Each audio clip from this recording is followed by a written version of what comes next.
Hi, my name is Jennifer. I'm here with Education for All Squid School to talk about water safety and get real about drowning. Some things to know about drowning is it often happens when people are not wearing goggles or when they're not in a swimsuit or they're not in the correct life jacket, whether it's not correct fitting or not the right type of life jacket for the activity that they are doing. These things are often missed in group swimming lessons. Not here at Squid School, of course, but definitely in other programs. Squid School and Education for All's goal is to reduce the drowning rate. Obviously, nobody is drown proof, but just being a good swimmer is not enough to be safe. 63% of people who drown, regardless of age, friends and family would define them as a good swimmer. So if swimming lessons alone, the way they are currently done in the United States, was the solution to drowning, our drownings would not continue to rise. April of 2019 already had 20% more drownings than April of 2018. And I know at least for the upper northern half of this country, our lakes were still frozen or predominantly frozen, and people are still drowning at a super high rate. The current swim programs out there predominantly were developed 100 years ago and have predominantly not changed in 100 years. They're not addressing the reason people drown, and people have no clue why people drown, and everybody assumes not me, not my child, and yet people are drowning at astronomical rates every single year in every single state. So why are they drowning, and what are we going to do about it? Well, some things to ask yourself, okay? If my kid is done with swimming lessons, do they know how to swim fully clothed? Can they float on their back, fully clothed for up to 5 minutes, giving rescuers enough time to reach them should an emergency occur? Are they going to panic if their head goes underwater without goggles? Did they pass all their lessons wearing goggles? Those are just a few of the questions answered. I mean, honestly, how many kids go fishing in their swimsuit wearing goggles? How many kids are caught playing around the beach, wearing goggles on the beach, knowing that at any point in time they could be pushed off a dock, they could be pushed into the water. I mean, there is a ton of factors. People drown in as little as 2 inches of water, and that's because their face gets wet, they don't like it, they panic, they gasp, the water goes in their lungs. Or they may, if they're used to goggles and their head goes underwater, even if they're used to going underwater, but they're typically always have their goggles on, they may come up, and the time that it takes them to use their arms to wipe their eyes off a little bit to be more comfortable, they end up sinking back under the water and oftentimes end up not resurfacing. There is, again, nobody who's drown proof, but we can certainly become drown resistant, and we can stack the deck in our favor, and we can stack the deck in our kids' favor. But we need to do things dramatically different in the swim industry. And floating and absolutely teaching it first and absolutely requiring it is absolutely a critical step. But it's also life jackets. Our life jackets are not guaranteed to turn your child face up. Have we found that Mustang more often than not does, even in overweight children and overweight adults? Yes, we have found in our testing that Mustang life jackets more often than not did, and it even kept that squirming toddler, which you can see a video of that on our YouTube channel, Water Safety Chicks. You can actually see that the child is squirming and wants to go face down because she wants to be able to swim, but the Mustang life jacket is keeping her face up. We have to make sure these things fit, that they're not old, that they're not outdated, that they haven't been used so much that the insulation and flotation in them is really no longer good or effective. But mostly our swimming lessons have to change. They have to change dramatically. And at Squid School, we do our program completely different. We have been told by many agencies and organizations that we far exceed the American Academy of Pediatrics recommendations for kids swimming, and especially for those kids 1 to 4, where we're already the leading cause of death. Think of all the things you do to protect your toddler. You put gates up in your house. You put corners on like fireplaces and things like that. We put them in car seats. We put bike helmets on them when we put them in the bike cart behind our bicycle. And yet we have water everywhere. Virtually everybody in every state, a child could have access to water in a matter of seconds, whether it's on their own property, in their own bathtub, in the recycling bin outside of our house. It just rained the other night and we seen the recycling bin had gotten some water in it, to lakes, ponds, cattle troughs. Kids will have find access to water when you're least expecting it, and it's everywhere, and we need to do something about it. This is completely preventable, and we're sitting here not taking the steps. Well, we don't have the time. Well, what about the money? We have all kinds of excuses that we're not doing what we need to do to save our lives, and we need to just flat out get real about this and say, really, what's important? Do we want to raise a child to the age of 2.5 and lose them and wonder what they would have been like at 16 or 18 or 28? We won't get to be at their wedding, their graduation. We won't get to see them in their first career, move into their first house. We won't get to see any of those things because we didn't want to get real about drowning, and we didn't want to put our time and money where it was critically important. Exactly. Backfloating is a critical skill, and everyone at every age has the capacity to do it. Being told by somebody who's supposedly supposed to be teaching your kids to swim that they're just not ready for these skills is ridiculous. They are ready for these skills. Backfloating can be done by everybody. It is a matter of science and figuring out how their body composition is best placed in the water to obtain and secure a sturdy backfloat. And the reality is many of our swim programs are taught by teenagers and young adults who developmentally just don't have the knowledge, the wisdom, or the developmental ability to understand all of this, because this is very much a science-based, biology-based thing as far as getting kids to float and getting kids to be able to be successful. And oftentimes those programs train these kids one time, and they may or may not ever get any additional training whatsoever. And the person that's trained them may have gotten training once and thought it was okay to never pursue any additional training. And sadly, we run into this all the time. People, grown adults, have no problem admitting, oh yeah, got trained one time as a teenager and never found it necessary to get any additional training whatsoever. And yet they're out there swimming. And there are things that we've actually seen adults teaching kids, and especially with special needs kids, they're actually teaching kids in a way that they're actually making them far more likely to drown because of the way because of the techniques that they're using and the way they're going about it. Instead of drown proofing, they're making them far more likely to drown. And parents may not even be there, or they may not even recognize it. And so often those swim reports are great, but having been in the swim industry for many years, having worked with many, many teens and young adults, we know firsthand that they often lie on those reports because of the fact that they don't want to make it look like they're not doing their job, and they don't want to make a parent mad at them because their child didn't pass the swimming lessons, and now they have to pay to take those swimming lessons over.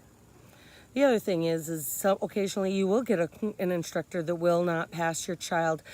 But what's failing your child isn't necessarily always the instructor, it's the program. Sometimes the program has to be adapted to the child, and that's especially true of our special needs community.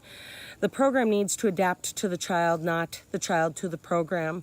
This is where you get in trouble depending on your word choice. You know, telling a child that we're going to go down and have pizza at the bottom of the pool to an autistic child who is very literal is a very bad thing. That is one example of making your child more likely to be a drown victim than anything else. But there's other side effects to saying things like that. One of them being that when that child gets invited to a pizza party, they are going to assume that it is happening at the bottom of the pool. Now, if they are afraid to go to the bottom of the pool, they won't go to the party. If they aren't afraid of going to the bottom of the pool, at that point they're expecting it at the bottom of the pool, and they may become angry when it's not. at the bottom of the pool. So some of what you say in the pool or in the lake can affect them on dry land. In fact, a lot of what we do or what we teach here at Squid School has effects far beyond where they're getting their lessons, whether it's in the pool or their lake. I've got kids that were so fearful of going in or under the water or getting their face splashed that coming to Squid School and having lessons meant that showers at home became much easier. But that's because our program understands that sometimes we have to match the kids' needs, not our wants. And that's why we learn lots of tips, techniques, and that's why our training and education goes beyond just teaching kids how to swim. Our training and education is in child development and in how our bodies function and how they work and understanding all of those concepts. And I get that it's a lot, but there are really good swim programs out there. The kids may not want to go initially, and you may initially say, sorry, this is for your safety. You're going to be fine. These people are going to take very good care of you, and just bring them, even though they may not necessarily want to go. And that's especially true in our younger kids, and it's also true in our special needs kids as well. And we do things every day that's in their best interest. Giving them medicine is one of them. It's just not an option of not taking it. Swimming lessons is just not an option of not taking it, of not attending. And then having a close relationship with that swim instructor so that you're talking to them before or after, because you are the expert on your child. And you can give us a lot of insights before and after that help us to be successful. Does that mean you always need to be in the room or in the water? Absolutely not. Sometimes it's appropriate for a parent to be in the water. Sometimes it's appropriate for a parent to be in the water. Sometimes it's appropriate for the parent to not even be on the premises, so there's no chance of a child actually even catching you peeking. And that's where having an awesome program that is designed to work with kids, and we get at Squid School, it's hard to train other people to do what we do, but we've got to figure it out. We've got to get other people trained. We've got to make these kids drown resistant and at the earliest age humanly possible. And those people who say, oh, don't bother, kids can't developmentally swim until they're 5 or 6 years old. Yeah, absolutely not. We've had kids under 2 years old that are actively swimming. They literally will jump themselves into the pool under close adult supervision, and by that I mean an adult that's dedicated to them. And when those kids are under 10, that dedicated person really needs to be in the water. Kids have drowned with parents less than feet away. Kids have drowned in life jackets because they ended upside down, and the 30 seconds that parent took waiting, assuming that life jacket was going to flip them up, is why that child drowned. So us adults that are out there with those kids, regardless of age, teenagers drowned every day. They don't want to tell their friends they don't know how to swim. They don't want to tell their friends they don't have a swimming suit with them. They don't want to wear a life jacket because their friend says it's uncool. So teenagers are just as susceptible. Here in Minnesota, we've had a lifeguard drowned. Really? People are going a lifeguard? Well, guess what? They're trained to save other people's lives. Not their own. Not their own. And you can pass the lifeguarding programs and never be required to know how to float yourself. And so lifeguards are just as susceptible to drowning. And are there lifeguard programs out there that are letting lifeguards pass the lifeguard program in goggles? Yes, we have heard of that. Well, guess what? Unless they're wearing those goggles 24/7, which Right. wouldn't be a good supervisory situation in the first place, guess what? They're going to be just as susceptible to either panic or taking those few seconds to wipe their eyes when they come back up. And those few seconds could be your child's life or death. And that's why being able to float fully clothed, being able to do what we call gator rolling, in other words, being super comfortable rolling front to back, so that if a swimmer gets tired, they know how to roll on their back and take time to catch their breath before they're swimming. There's so many skills we can be teaching people so they never even find themselves in a drowning situation, let alone what to do when they find themselves in trouble. And first of all, our swim programs don't even address how do kids know when they're in trouble. Right. Nobody taught them. So we need to teach them how to recognize when they're in trouble and then what they can do to either get themselves to safety or buy a friend, family member, or lifeguard time to get to them before they actually drowned. It is ridiculous that in this country we have something that is completely preventable and we're allowing it to continue to rise year by year. And the reality Without second guessing our own program techniques. Yes, the reality is we all think not my child, not me. We had a 38-year-old avid swimmer drowned in the state of Minnesota last year. Why did she drown? We don't know, other than what we've been told by some people that were close to her, that she didn't know how to float, that her swimming skills were pretty much self-taught. She had no self-rescue skills. She was in an unfamiliar lake and she was swimming towards the middle. You know, there was a million red flags there. Right. But nobody's out here getting real about what's going on. Rip currents. We don't teach kids about rip currents in Minnesota because they're relatively rare. And yet every year we have kids and adults that drowned because they got caught in a rip current. Right. I don't care if it's relatively rare. We need to be teaching kids what to do if they get caught in a rip current. And what is a rip current? Do you as an adult know what a rip current is? Right. And you got to think of all the vacations that you take and the snorkeling that you might be doing. Rip currents are there too. The reality of it is an emergency can happen anywhere. You know, on Lake Superior, there are kayakers that their kayaks came back without them. Now that could be because they weren't wearing the appropriate life jacket. That could be because they weren't expecting the weight of wet clothes, in addition to an improper life jacket. That could be because the weight, that's the number of people they're putting in there, because so often people don't even pay any attention to the weight limit on the paddleboard or on the kayak or in the canoe. And if they do, they're thinking of the adults going in there. They forget that the 25 pounds that toddler added, the 50 pounds that third grader added, that they're putting in the middle, as cute as it may be, that in the middle you're called the duffer. The reality is eventually you're going over that weight limit. And we've heard stories of kayakers and canoers dying in our Great Lakes because of many reasons. And one of them is they far exceeded the weight limit of the personal watercraft that they were in or on. We just want everybody to get real about drowning at this point and understand that not all programs are created equal.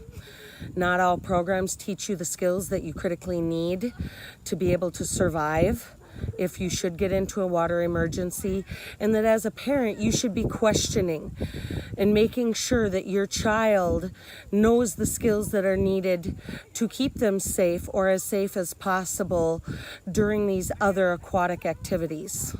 And when you get that progress report, there are many people out there that are super honest. So if your child didn't pass, they didn't pass. And there might be many reasons, and one of them might be that they're just not developmentally ready. Maybe it was the wrong program. Maybe they just didn't click with their teacher.